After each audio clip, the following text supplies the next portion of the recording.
Good evening. Thank you all for joining us tonight. My name is Nick Martin. I am a staff writer at the New Republic, where I cover both Indian country and inequality. And we are focused on the latter tonight with tonight's panel, The End of University.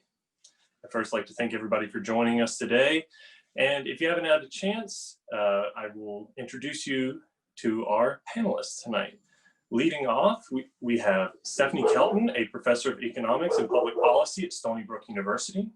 We're also joined by Delaney Vandergrift, the growth strategist for the Dream Defenders. She also works on digital strategy for the Debt Collective and is the former national HBCU organizing manager for Bernie Sanders. We're also joined by Astra Taylor, co-author of Can't Pay, Won't Pay, and she's also a TNR contributor. You can read her recent piece, The End of the University, at newrepublic.com. You can also find it in newsstands near you. She's also the director of the documentary You Are Not Alone, which we will be able to see more of tonight. I'd first like to thank all of our panelists for joining me tonight. I know we've got an excellent hour of conversation around the concept of higher education in student loan and student debt in the United States. One thing I'd just like to point off from the jump about this subject, it's just something I've written on for the New Republic in the past, and as well as beyond that, I think it's something, the issue for me, especially as of student loans, of recognizing ourselves as a collective and this issue as not being an individual one, but a structural one, is something that took me a long time to come to terms with. I exited college with $25,000 in student loans, and it was oftentimes, it felt like a very individualized weight that I personally carried, opposed to something that tens of millions of Americans carry. And I think in what we're going to hope to accomplish tonight in this panel is to break that stigma, and then to also go take a step beyond it and ask the question of how can we recreate a university system that doesn't just work for a select few, that doesn't just continually come with the spring updates of rising tuition costs, but actually allows us a chance to offer an equitable, academically curious experience that millions of Americans deserve. So without further ado, I'd like to roll our first clip, but before we do that, I want to turn the mic over to Astra for a second, as this is her documentary, and I want to allow her just a second to kind of set the scene and let you all know about the folks who helped make this documentary possible.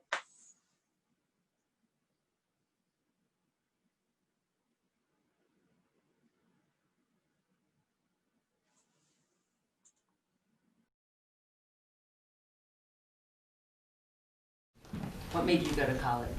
Yeah, I mean, what else was I gonna do? I mean, like, really though, I was an athlete in high school, but had I not been a volleyball player, I still knew that my parents wanted me to go to college because it's either that or the military. Because that's what they tell you at school, is that you are going to college or you're going to the military, and if you don't do one of those things, then you're not gonna have a future. Those are your pathways to success. What I thought about when you were talking about wanting to go to a real school and get to a dorm, it's like, it's not even that thing that you think that it, you know what I'm saying, that you think that it is, which is so interesting that it actually isn't that. Just because you're going to this university, the institution is not a place of learning anymore. And it wasn't because of the students that were in the classroom didn't want to learn. They were trying to get to the bag. You know, like they were trying to get money, like they are trying upward mobility. Like, I need to get my degree so I can move on. Yeah. When I hear people talk about getting a job at the other end and just being able to feed yourself, take care of your kids, pay the rent, that has become, the purpose. People shouldn't have to go to college so they can pay the rent. They should be able to pay the rent and get a job and take care of themselves.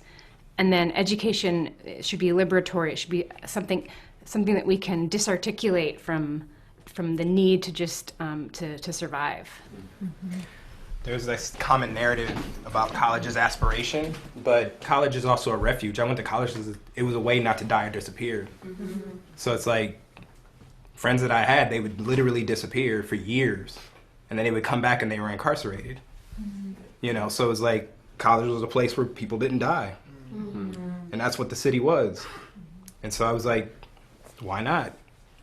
It wasn't about like getting a job or anything like that, because I never seen anybody do that. I could have got a job down the street. I didn't know what any of that was. So I was like, I'm just gonna go because that's what people don't get shot. Yeah.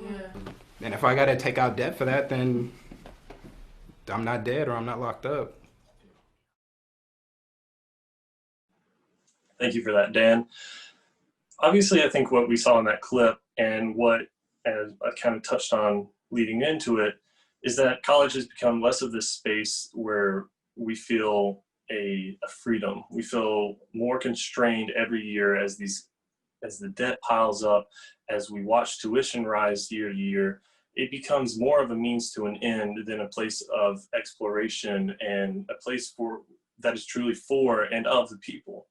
And on that note, we saw one of our panelists in that clip, so I'd like to bring her in, Delaney Vandergrift, and I'd like to ask her a question to just kind of kick off the session, which is, I like how you put it, which is that, you know, for a lot of people, like, college is like this ability to reach, basically it's a way to get in their bag. It's a way for them to be able to bring out some like untapped or unreachable financial future for themselves. And that has basically become it. It's that, or for a lot of people, or the military. And their options in between don't always correspond with what should actually be available for an American workforce and an American worker.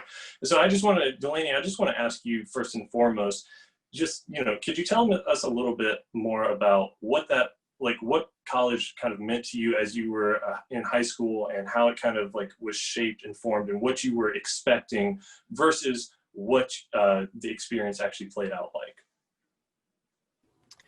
Yeah, thank you so much. And thank you, Astra, for creating that space where we got to talk about college and so many other things. In high school, I feel like most other young people of color, Black people, we are told that, you know, you're gonna go to college. You need to go to college. That is your way out. That is your way up, because sometimes they don't mean the same things.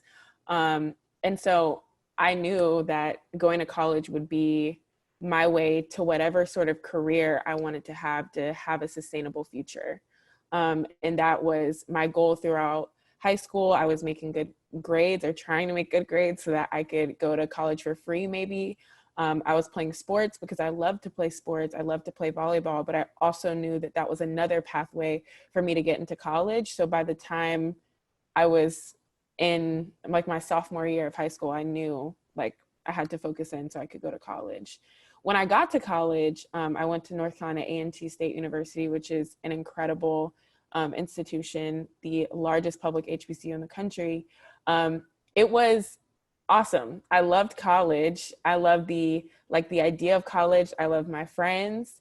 And I even learned, I love my professors. I think the idea that I had in college that my teachers in middle school and high school were telling me, it was just all wrong. Like, I imagined sitting in a classroom and feeling like I was just getting this whole, maybe like an entirely new brain. I thought that I was going to go to college and be transformed by the classroom. But instead, I think I was transformed by my network and the out of classroom conversations and the experiences that I had, but not necessarily the classroom. So that's definitely the main thing that was completely different from what I imagined college to be.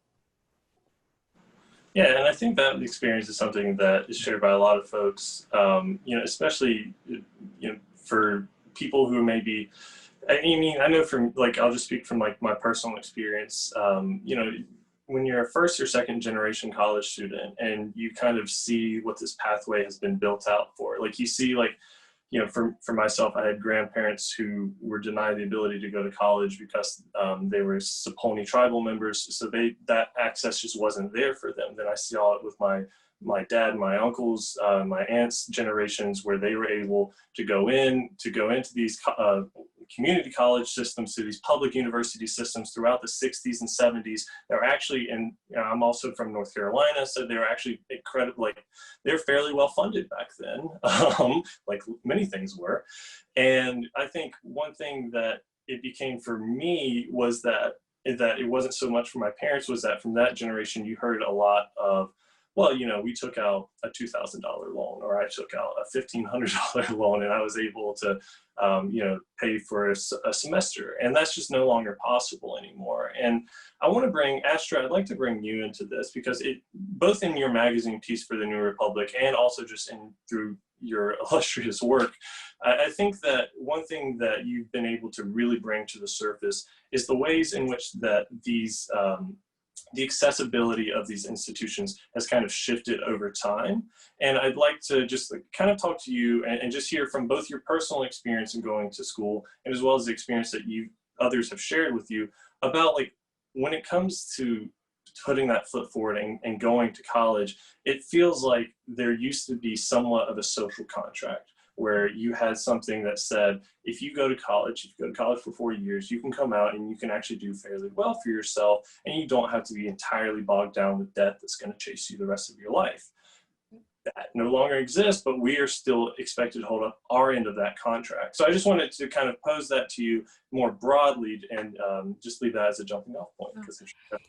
Yeah, thank you so much. I do want to say that and you might have said this because I cut out, but that the clip is part of a longer film that's 45 minutes and was filmed at Onassis, LA, which hosted this big discussion that the Debt Collective, the Union for Debtors that I co-founded and Delaney works for, held, because we wanted to ask this big question of, how do we address the root of the problem we're facing, this explosion of student debt, the privatization of education, and what really is the horizon we're working towards? What is the transformative horizon we want? And how do we get there? Because it's always, for me, about asking big philosophical questions and then dragging them down with pragmatism. Where are the levers of power? How do we actually fund things? What do we really need to be worried about?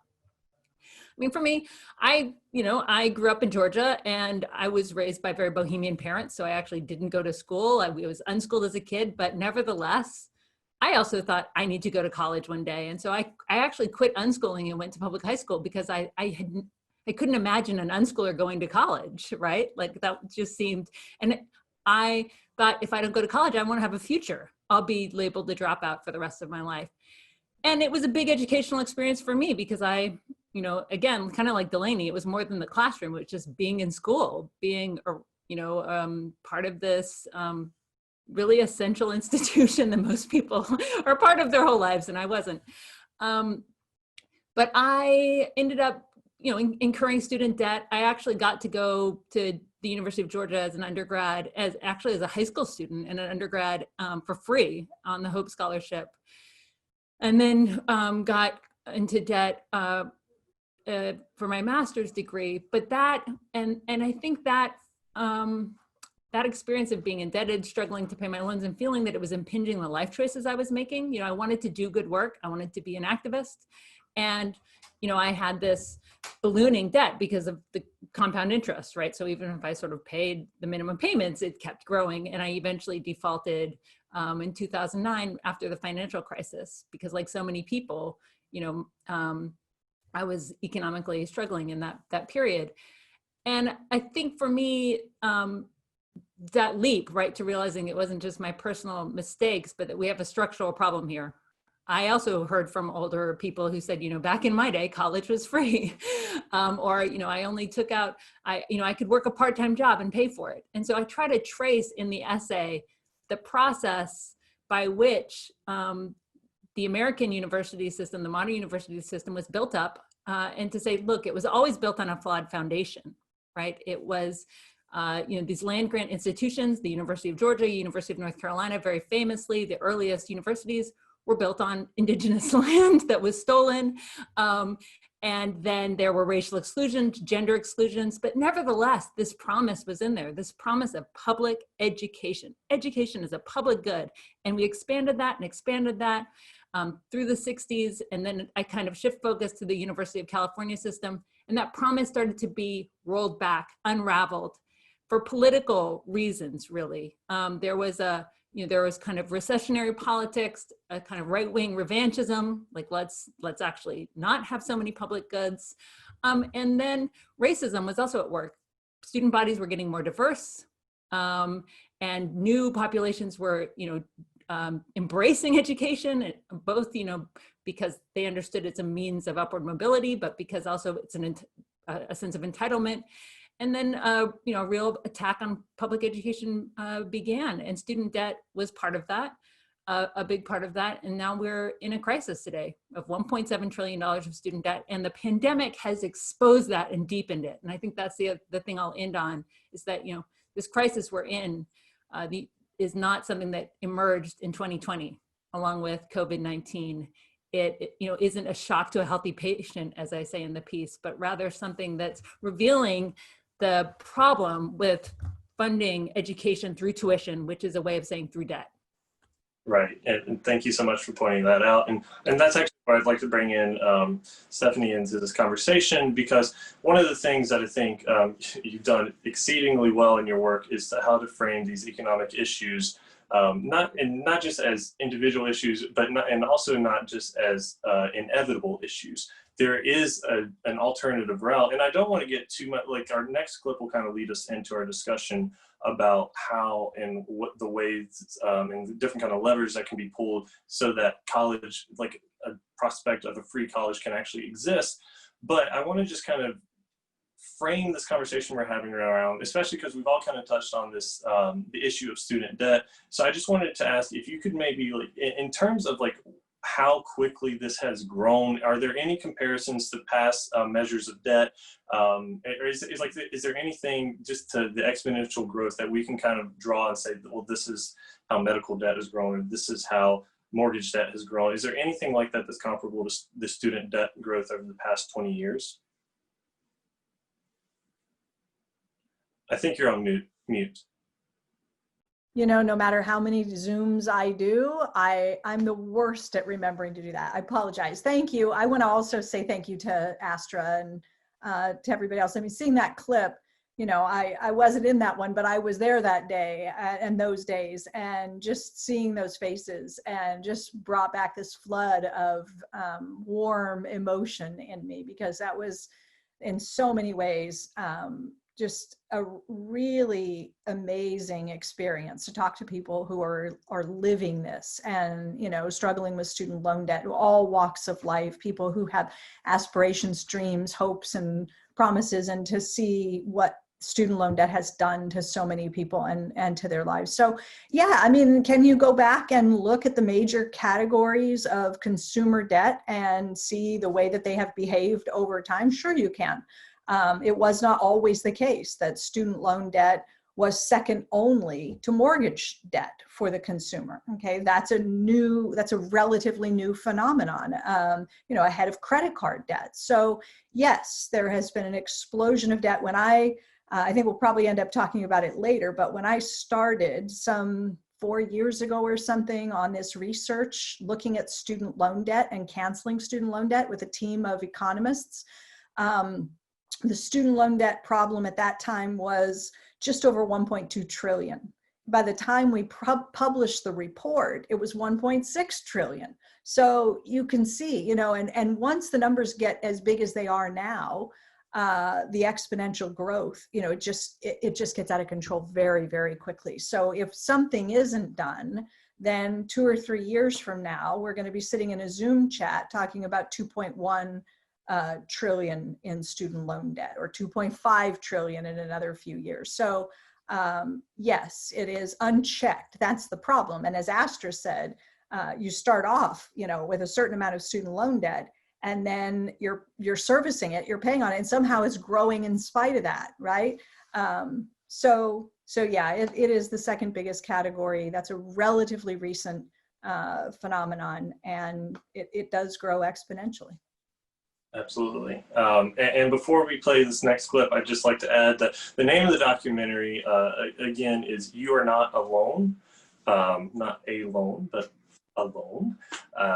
And then also, I'd just like to add, at the end of the session, we are going to, at the end of this panel, we're going to hold a brief Q&A session. So if you have any questions for us, please just drop those. There should be a Q&A button on your Zoom screen located either at the bottom or at the top. It'll be there somewhere. But if you have any questions, please drop those in because we'd like to get to as many as possible at the end of the session. So without further ado, I'd like to go to Dan and the second clip, please. President Reagan literally said, we should not be in the business of subsidizing intellectual curiosity. That is a quote from Ronald Reagan, who was then governor of California in 1967, in response to the politicization of campuses, right? And then on the tail of that, he said education should be a privilege, not a right, because there was a time in California where mostly for white people, but education was a right? It was tuition free and very low fee, and he saw that as subsidizing precisely the kinds of politics that we're talking about now. We wanted to also connect this to neoliberalism.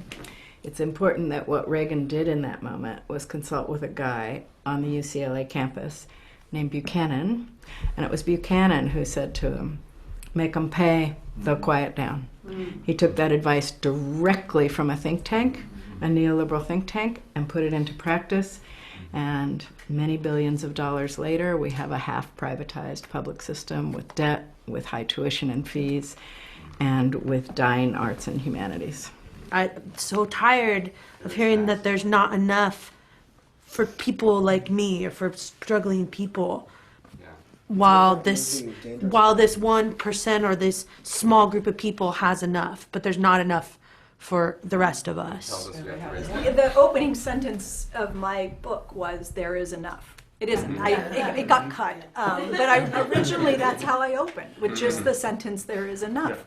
A budget is a moral document. It's a reflection of our priorities. If it so chooses, those budget committees can write a budget that reflects the priorities of the broader public, right? Spend public money for public purpose and invest those resources. And if, right now the federal government's got a budget where they spend about $4.5 trillion this year. Next year, if we were lucky and we had a different, Congress with a different complexion, a different mindset, different ambitions, they could sit down and write a $6 trillion budget. Yeah. They could do that. So, the politics obviously are an enormous hurdle, but the financing is actually the easiest part to handle. So are they purposely writing a budget with not enough? Yes, they are. Can I just clarify? In the United States. In the United States. All right, I think the ending of that clip and the sigh is about as universal as a feeling as one can get. This is not that we needed another reason to tell Ronald Reagan to some unkind words I'm not sure I can say on this panel, but yes, public education, the gutting of public education, another thing that can be traced. It's obviously not wholly on the former president, but it definitely, I think with the University of California system, is one of the places that first began to kind of impose those austerity measures as a way of political response. And again, there's a lot to unpack in that clip, and I really want to make sure we get around to all of it. But just kind of as a quick jumping off point there, I want to, and this one, it can go for either Astra or Stephanie, or both of you if you want to take it. But just in terms of how we comprehend this trend that we're talking about, in terms of how we historicize it or contextualize it, is the 60s and Governor Reagan, is that the like the best kind of starting point to begin with, or should we go further back, or is that kind of like maybe the match on the, or something, if that makes any sense? Like, should we start there and then move forward to our current moment, like I guess 60 years?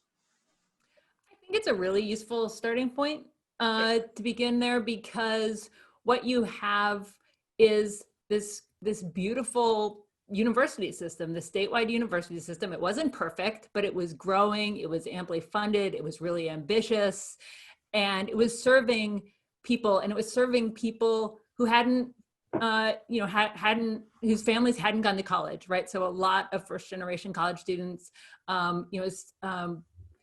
radically diversifying like very rapidly, and so it was something to be proud of. It was something to sort of emulate and to look at as a model. And how short-lived it was is I mean, it still exists, right? But the fact that it was rolled back so swiftly is just sort of telling. So I think it's a really important pivot. And we know that Reagan went from California, from serving as governor, to being in the White House. And we know that sort of politics often flow from California, right? It's a place where trends kick off and tend to go national. So I think it's a very important place. And you get in that story the fact that economic measures are rarely purely economic. And I guess this is something I'd love to hear from Stephanie on, right? There's often a political agenda behind the choices we make and who gets funding and who doesn't, and the means through which something is financed. And so this imposition of tuition and fees and student debt as a disciplinary measure is really significant. I mean, and there's a lot on the historical record that points to that. And Buchanan says something, I think it's in my essay for the New Republic, that's charge tuition and then these students will stop playing their psychedelic games. And what they were objecting to was students protesting the Vietnam War, the emergence of the Black Power movement. I mean, people pushing for social justice and taking seriously that sort of liberal in the liberal university, liberalism aimed at freedom, trying to become a more free society. And so, yeah, austerity, I think it's a very useful starting point for us. And the question is, the one question I think for us and that's important is, why were people so quick to believe the idea of austerity and to assume that that was the only way and that we had to have cuts, right? And I think Stephanie's remarks from that shoot, from the You Are Not Alone film shoot, are so interesting, because what happened only a few months later? The government spent trillions of dollars. And so I think it's quite fascinating to me to look back on that conversation, with the benefit of hindsight and be like, little did we know what was right around the corner. And just that it would prove her point, there is enough. Yeah, and I'd like to kick that over to you, Stephanie, now, just because I feel like there are a couple jumping off points there that I feel like you could speak to, but I'd love just to hear about the trend of politicizing austerity politics and framing them as not just inevitable, but crucial and necessary. And this is what our government needs. And I mean, you wrote a New York Times bestseller about the deficit myth. So I think that I would love to hear from you on those points that Astra was making. Yeah, I mean, obviously the politics of the time, this is a really important kind of historical moment, situating this conversation in the remarks of Ronald Reagan. And I think if we broaden beyond the US, then we can bring in Margaret Thatcher, because Thatcher and Reagan, right? And in my book, I do quote Margaret Thatcher quite a bit. I don't think I quote Reagan, but they're in a sense preaching from the same hymn book on these sorts of things. And it's Margaret Thatcher, of course, it's Ronald Reagan who gets us to think of the government not as the solution to any of our problems, but as the problem itself. So already we start thinking differently about the role of government in the economy and society. And you have Margaret Thatcher saying, famously, there is no alternative. This was her entry point into austerity, to say there is the government has no money of its own. There is only taxpayer money, she taught us. And so that right away gets everybody, closed in around this idea that anything you want, anything you ask for must be paid for.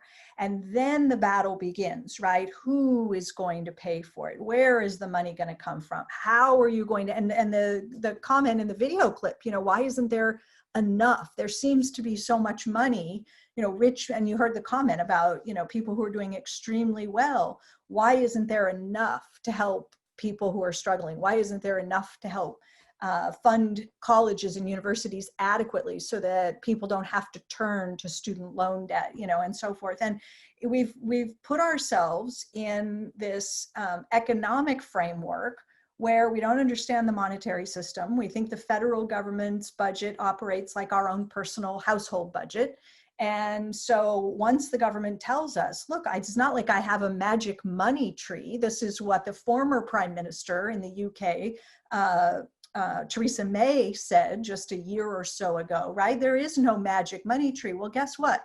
As Astra just pointed out, we have just done in recent months, many trillions of dollars of spending have been authorized by Congress. They're spinning out legislation, or they were, until, you know, apparently things have fallen apart today and maybe we're not going to get what we need. But the point is that Congress can sit down, and when I said in that video clip, it's a policy decision, it's a choice, it's a political choice to sit down and write a budget that adequately funds healthcare, education, transportation, whatever it is, right? There's always enough ink in the pen for the military budget, but then suddenly the pen is dry when we get to education, when we get to healthcare, when we get to these other things. And what I'm saying is we need a fundamental shift in the way that we think about the financing piece, because otherwise we're going to continue to operate in this zero-sum framework where we think the only way to put a few more dollars into education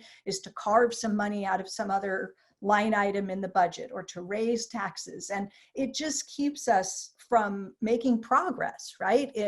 Because it puts us in competition with one another over what we believe are finite resources, when the reality is the financial resources themselves are not finite. They can be whatever Congress chooses them to be. And so it opens up a whole different policy debate when you recognize the nature of the monetary system for the federal government. Now, when Reagan was governor of the state of California, it's a very different situation, right? States are financially constrained. Look around today. Governor Newsom in California, Governor Cuomo in New York, and everybody in between. You know, you got mayors and governors pleading with the federal government, help us plug our budget holes, or we're going to have to cut education. We're going to have to lay off teachers and firefighters and so forth. States and local governments are financially constrained. The federal government is not. And until we get that right, I think the debate over student loan debt and higher ed funding is going to be just, you know, hamstrung by all this wrong thinking. Absolutely. And one thing I want to touch on there real quick, because I think that you made a really great point about this, is the state budgets as they operate. And I guess just like, actually, let me just take a step back here and just say that the way that, at least as I understand, is obviously you have federal funding coming into these universities, both public and private. They're subsidized, you know, obviously with public funds.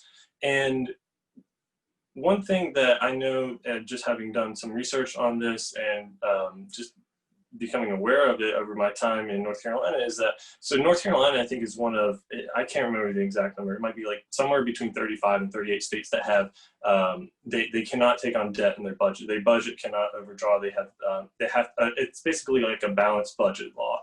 And I just want to ask you, Stephanie, real quick, just in terms of, you know, when, I'm not sure how much you, like, I'm sure you know about that, but is that a recent occurrence? That's been something where states have had that written? I know a lot of states have had that written into their constitutions, or it's been passed either subsequently in legislation. But how does that kind of affect in terms of you know, this situation where we have states legitimately do not have the funds on hand, whereas the federal government very much does? So I mean, just how much does that the funding system, how does that kind of inform, in terms of state funding for many of these universities, how does that inform the situation that can kind of then provoke or incite austerity politics? I mean, it's apples and oranges, right? I think, if I'm not wrong, I think only one state now does not have a constitutionally mandated balanced budget. Okay, so it's virtually everyone. And in a sense, it makes sense, because state and local governments do not have the power of the purse that is available at the federal government level. So there is a way in which it makes sense to say to governments, hey, don't get carried away borrowing and taking on debt, because at the end of the day, the only way you're going to be in a position to service that debt, to pay it back, is if you've got the the cash flow, and that mostly means the revenue flow. And so when the bottom falls out of the economy, which by the way has happened now twice in the last decade, right? So the economy gets hammered. We have the financial crisis, the Great Recession, state budgets get absolutely hammered. They're hemorrhaging revenue. They go through massive cuts to public sector, including higher ed. And then after a period of 7 or so years, states like California finally start to claw their way out. They begin to build up a surplus, have a little bit of a rainy day fund, and wham comes coronavirus, and we're right back in the hole. So the federal government can do what state and local governments can't do. It can spend money it does not have, right? The federal government can commit to spending $2, $3, $4 trillion without having to have it, and without having to worry about whether it can pay it back. Why? Because the federal government is making a promise to repay bondholders in US dollars, which it alone can create. State and local governments can't do that. If they could, they wouldn't be begging Congress to come to their aid. They'd take care of it on their own. So just a big difference in terms of the relationship vis-a-vis the state to the currency versus Uncle Sam or the federal government. Absolutely. Thank you so much. Can I add something there? I mean, yeah, I just want to say that, I think this crisis shows the only sustainable revenue source for public education is public money, right? And that is that's the takeaway.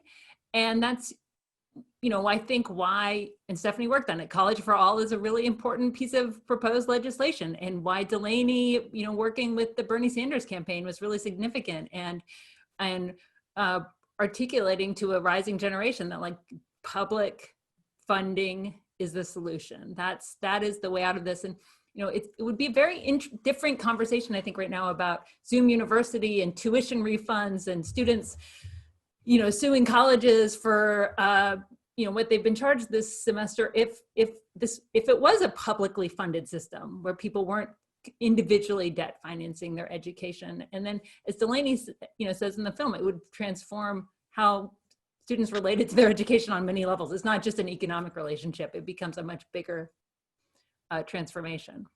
Yeah, absolutely. I think we're going to roll into our next clip. And again, this is going to be our next segment coming up before the Q&A. So if you have any questions, go ahead. I would see it's kind of already filling up now, but if you have any, please go get those in. And Dan, clip 3, please. What would free college mean? Right? What difference would it make? What free college should mean. Yes, exactly. Yes. Is college that is not only free at the level of tuition, but supports all of the survival needs and thriving needs that every tier of society requires. That's really expensive, but it also means radically rethinking our curriculums, our cultures, our college cultures, and it's absolutely worth it. So that's my vision. You have to go. But what about admissions? Because that's what I work. Because we could eliminate the cost, but there could be other barriers. Yes. You have free college, so you have all these people applying, so it becomes more competitive, it becomes more restrictive. People who have gone to, inadequate K through 12 schools can't get in. And and there you have more of a stratified system. You have more people left out, and it's color coded. Mm-hmm. The admissions block will be around all the other inequalities that exist in the society. So just make it free and not changing the admissions. The old City College model was free tuition and open admissions, right? So is that the demand? I have something very short to contribute to Barbara's question, which is if there was an open admissions demand, then what you're doing is you're putting pressure on the entire race and class asymmetry of how K through 12 even works, right? And so that creates natural organic alliances with all kinds of movements that are on the ground. And creates new opponents. Antagonism. Including most of our colleagues. Absolutely it does. No, absolutely it does. Absolutely. And so why? So spell out why would most of your colleagues not like this? Because they want so-called college-prepared students. They want upper middle class students. They don't know their math, That's what they want. Great, and that's a great clip, again, from the film. documentary You Are Not Alone, directed by Astra Taylor. So I just want to lead off this part of the conversation before we kind of get into the mechanisms of what a new free college system can look like. I want to talk a little bit about the organizing that goes into that. And for that, I want to kind of turn back to Delaney for a moment. Because Delaney, even across all of the kind of work you've done, which again, for someone so young, it is nothing short of astounding. I just want to say that, one of the things that I always, whenever I'm talking to organizers and just people in charge of getting people to, to see themselves not just, there's a really good quote I got from somebody when I wrote a piece basically on the radical, it's on the New Republic, or in the, at thenewrepublic.com, it's called The Radical Possibilities of Not Paying Your Student Loans. And the quote was, we're already a collectivity, we're already a collective, we just haven't seen one another yet. And I just want to just kind of like soak in your experience of when you're going around to folks, whether it's for any of the experiences, work experiences you've had, when you're talking to fellow students, what kind of how does the conversation go, just in terms of helping them understand themselves, not as and their debt, not as an individual thing, but as a collective kind of situation? Yeah, that's a really great question. So I think oftentimes organizing people around student debt is a little difficult, especially like current students, because they're not actually seeing their debt yet. So it's not until current students leave when they're like, oh my goodness. Or while they're in college, they're just like, I need to get out. Like I need to go. So I think when I was talking to students, when I worked for Bernie, a lot of the times I would ask them, when they were thinking about student debt, like, what does this mean to you? They're talking about their families. They were talking about their moms who took out a whole bunch of student loans and went through college, but was still struggling to provide the same for that current student. And so just that right there makes it almost like, it makes it so much easier to see, because then you recognize that maybe this whole thing is a scam. That like your mother did this to create a pathway out for you, yet here you are in the exact same position as her, and your kids will probably be in that exact same position. So I do think it's important that like students understand that there's a collective of people that also have the same experience. But I think the first thing is recognizing how it's shaping your own world. How if you don't pay your student loans, then your credit is bad. Your credit's bad. You can't get a house. You can't do so many different things. Oftentimes, other people, students would talk about now in this age where talking about abolition is so popular. They're thinking like, okay, if they can fork out all this money for student loans to give me, or fork it out for all these other things, then why is it that they can't fork it out for community care, or, just like all these other initiatives that young people have in their minds? So this moment is really important because people are becoming way more inquisitive about federal money and like what it even means to begin with. This is like the perfect time to organize young people around debt. And again, like, allow young people to dream. Mark Lamont Hill was talking about this, and Dr. Davis, and really everybody on a panel with Sunday School with Dream Defenders about how you have to be able to radically reimagine what you want this world to look like, what you want these systems to be like, if you want them to exist, period. And so I think that that's like the first question that we should be asking young people when we're talking about organizing them around debt. Yeah, absolutely. And I want to go back to one just real quick, because I think one thing that I think about, especially in this moment, in terms of organizing, we can hash out like what a proposed and equitable model of a publicly funded and publicly accountable university and college system should look like.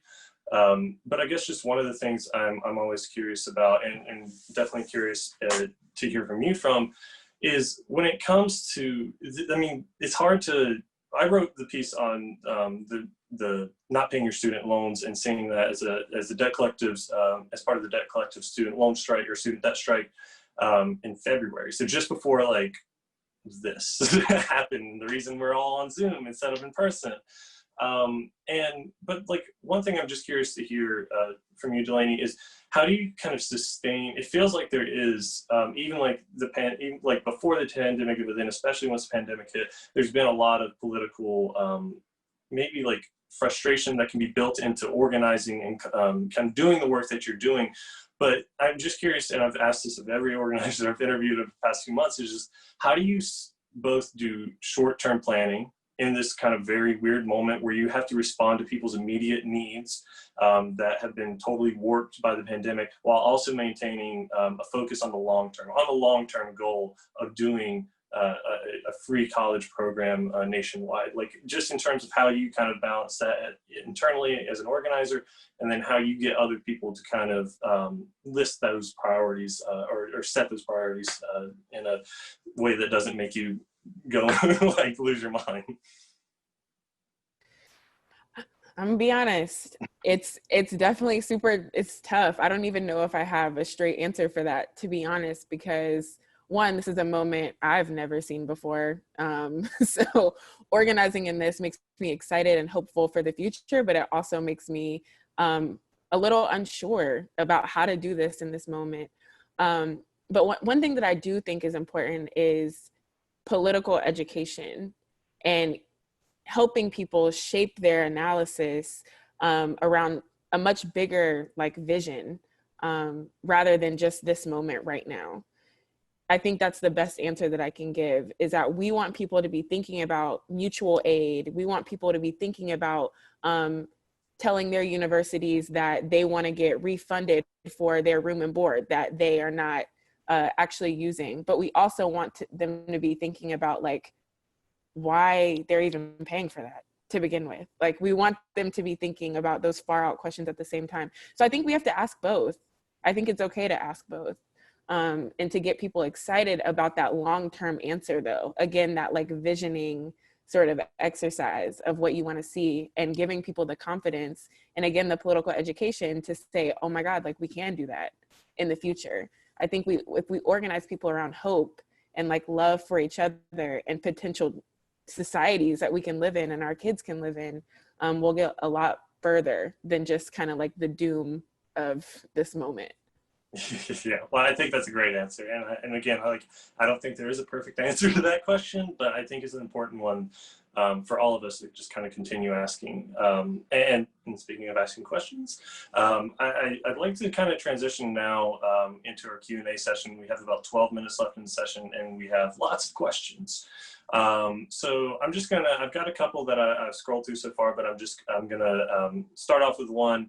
And in terms of how we hash out who answers these, if anybody kind of, as the question's going along from our panelists, if you feel like this is one you want to take, just raise your hand and then we can kind of go from there.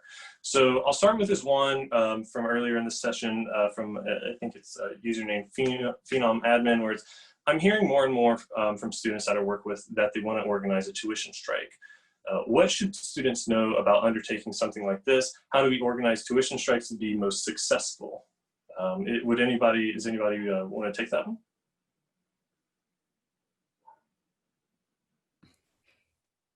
There has been conversations about tuition strikes in the debt collective and I haven't followed them carefully. I guess my advice would be, to make sure that you have the right demand, right? And this is why I think some of Stephanie's insights about federal money and the fact the money's there are so important. And what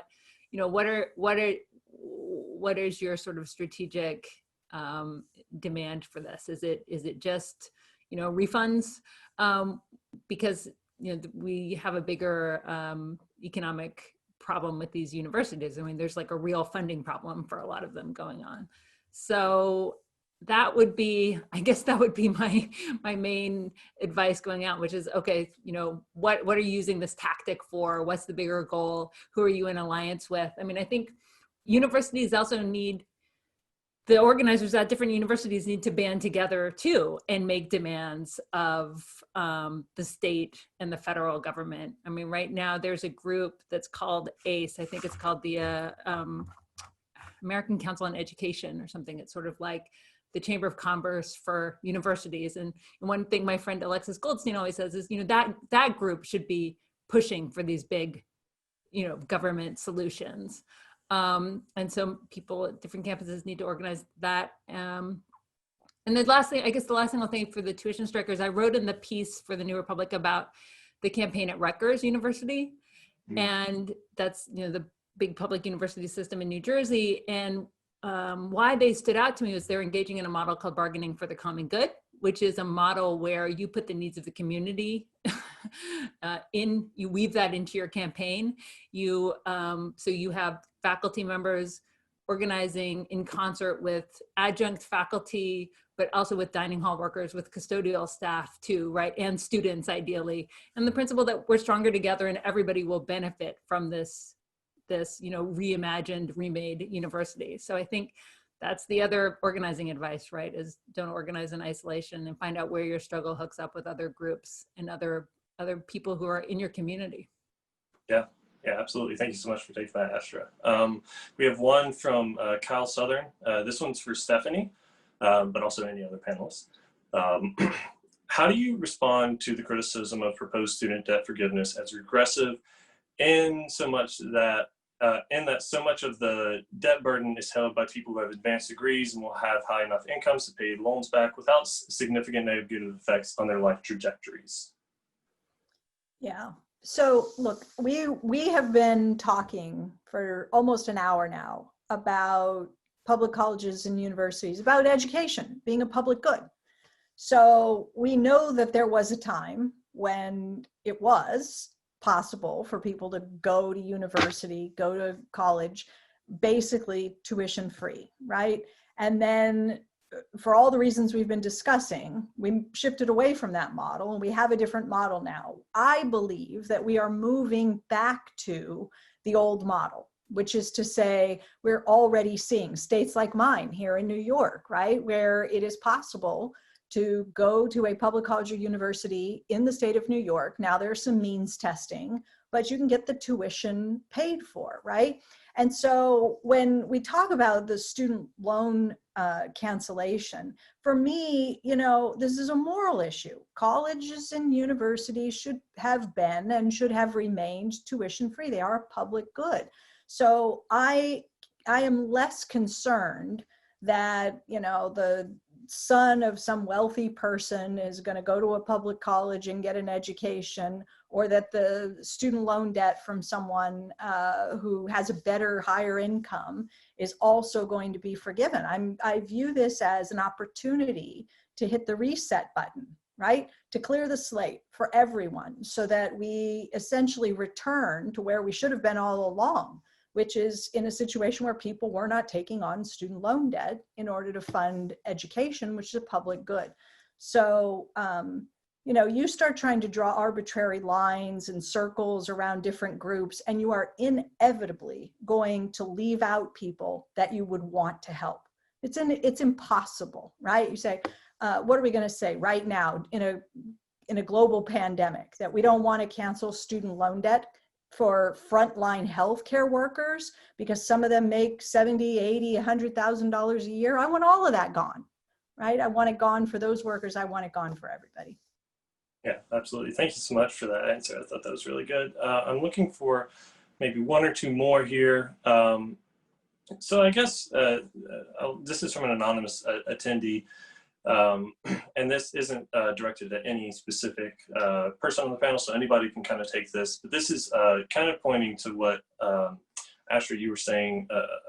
I think it was you were saying about the Rutgers system. I could be wrong here, but can you please talk about the relationship between graduate school as the new standard for basic middle-class employment and how this feeds into the hyper-exploited adjunct workforce on university campuses, falsely contracting the prospects for stable employment for young academics, particularly in the arts and humanities? I mean, I'm not an academic. I should preface this by saying that. I mean, absolutely. I mean, I say in the piece, and I really believe this, that a college degree should not be a requirement for a good life, a decent job, a dignified wage, healthcare, et cetera, retirement, right? I mean, I think we need to decouple education from,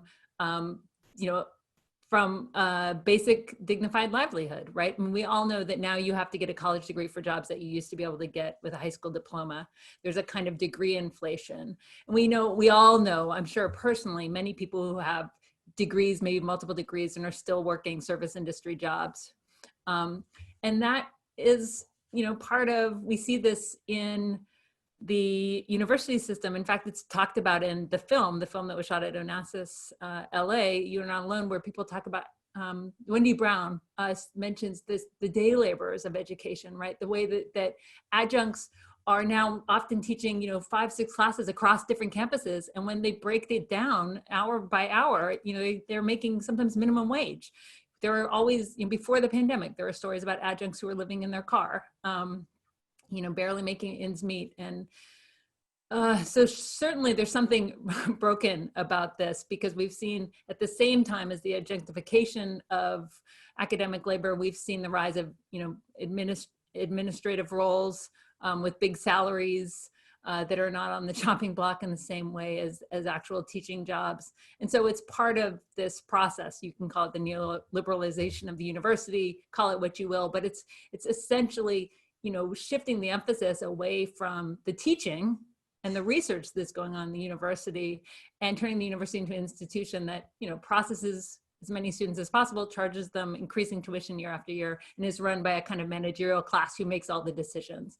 And so part of why I like this model at Rutgers, bargaining for the common good, is they're not just fighting for better wages for everyone in the university, but they're fighting for democratic governance, right? That the people who are touched by the university, who are part of the university, should have a say in running it. That doesn't mean, that everyone should have a say over everybody else's job. Teachers should have, professors should have, a say over their domains, but that, a recognition of all of the members and all of how valuable everybody is who's part of the university community.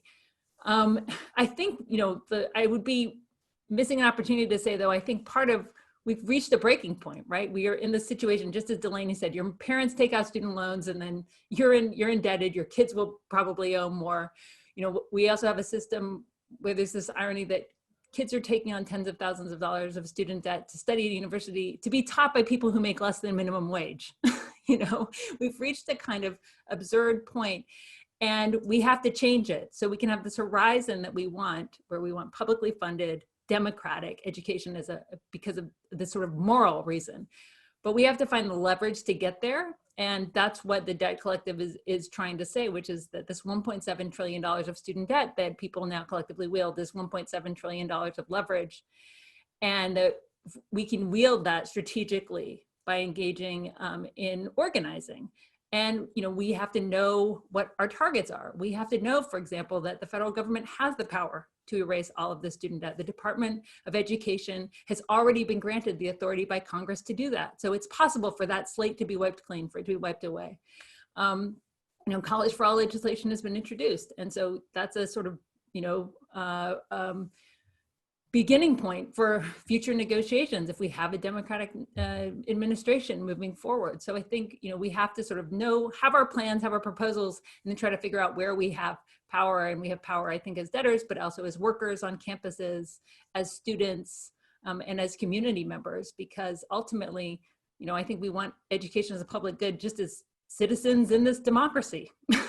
And I feel like that's one other aspect this pandemic has made clear. That we all benefit from a citizenry that has access to education and a life of the mind.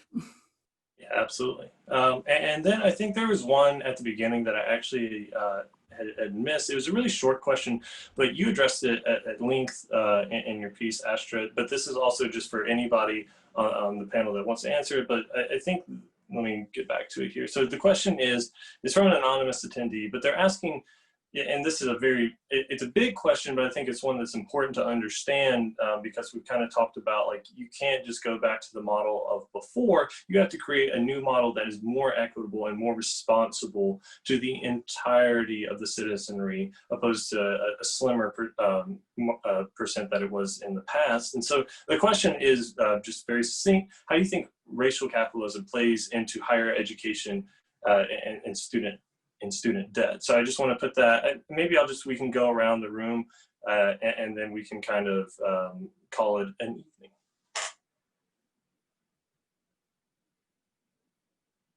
I'm sorry, I should have picked somebody. So let's Astra, start with you, and then we can go to Delaney, and then we can go to Stephanie.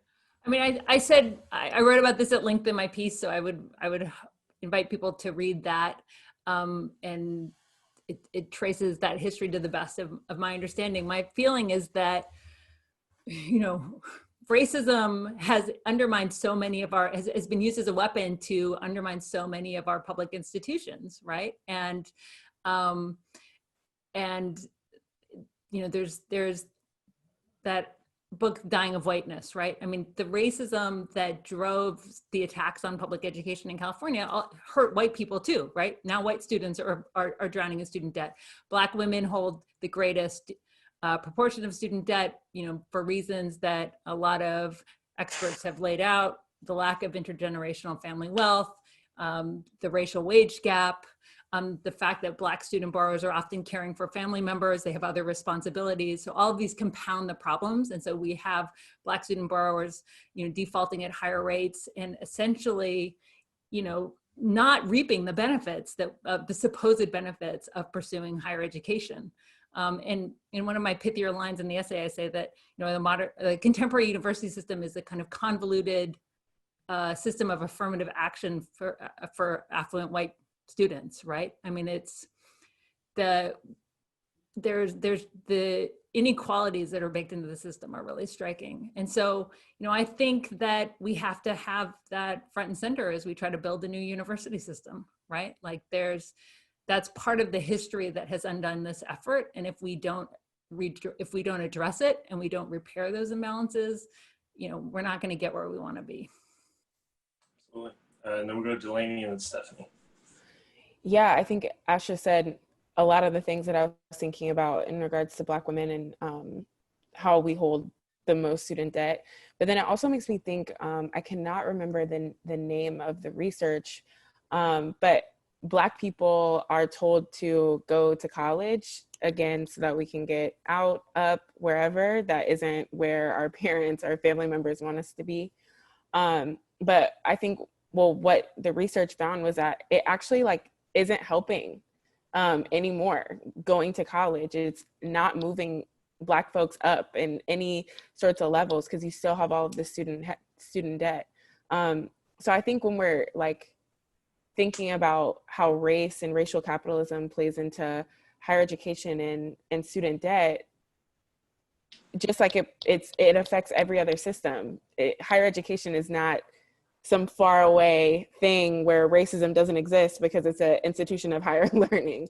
If anything, a lot of the systems and ideas are affirmed in those places. And yeah, so I think it's there just as much as it's in every other system that we live in. Absolutely. And then we'll end with Stephanie. Oh, sorry, muted. That's how I got to go out the way I came in, right? Forgetting to unmute myself. You cut out, Nick, just a little bit during the question, but I think I gathered enough from Astra and Delaney's responses. And I'll just share with you some of the research, I think, Delaney, that you're probably thinking about in this space, which is absolutely, your point is very important, that it is not enough. Education is not a panacea. Education does not fix racial inequality. Education alone does not level the playing field. And so, you know, whether you're reading the sociologist Tressie McMillan Cottom, who has a terrific little book called Lower Ed. I actually had the good fortune to be able to write the preface to the paperback edition of that book. So I love that little book that talks about for-profit colleges, which we really didn't talk that much about here, but that's an important part of this as well, and especially when you bring in the racial dimension. But the work of William Sandy Darity, professor at Duke University, and Derek Hamilton, who's just returned back to the New School, who both have collaboratively and separately done work on the racial wealth gap and education. They've got a paper, Delaney, you probably know this one, something I think the title is like Umbrellas Don't Make It Rain. And in that piece, they're making the point that a college education is not going to help significantly narrow the racial wealth gap, right? That, you know, a Black person who gets an associate's degree is still going to be making less than whites with only a high school education and that sort of thing. So those are, I know we're short on time, so just for listeners, I'm going to leave you with a few names and some recommendations that you can take a look at some of the terrific scholarship that's out there. Yeah, absolutely. And I actually, this is funny, it's a small world. I just had a chance to interview Professor Darity, I think maybe 3 or 4 weeks ago, speaking on a couple cities had put out plans around reparations, and we had a really fruitful conversation about what that should actually materially look like, and also what you were touching on as well. So small world, piece is also on the newrepublic.com. So we've reached the conclusion of our panel's time tonight. I'm sure that all of us could sit here and go on for much longer about this, but I will let everybody get on with their evenings. I just want to say thank you again to all of our panelists, to Astra, Delaney, and Stephanie. The insights shared tonight were really impactful, and hopefully for the viewers out there, you know, they weren't just educational. I hope that tonight can also be inspirational, and that it can be a way for us to, like we've kind of all been talking about tonight, to not don't individualize these problems as you move forward. There are people like Delaney out there waiting to help you organize, along with people like Astra. There's and there's so much research and good work out there done by people like Stephanie. I mean, all of this, what this panel, I hope that it drives home for folks, is the fact that in student debt or any kind of debt, it's not a personal problem. It's not something that is an individual failing. It is something that is a product of a much larger structure of capitalism that we can all organize and come to, hopefully, eventually, once this is all over in person, organized to combat. So again, thank you to our audience for tuning in. And again, if you have a chance, check out The End of the University, Astra's piece, magazine piece. You can pick it up in newsstands, the New Republic, or you can visit newrepublic.com. You can also find more of our work at the New Republic on Twitter and on Facebook. Again, thank you everybody for joining us, and I hope you have a wonderful rest of your evening. Yes, and thank you. And join the Debt Collective, www.debtcollective.org. We've got to organize people into that to fight for a university that is free as in price, but also free as in liberating. That's right. Thank you, everybody. Thanks everyone for joining us.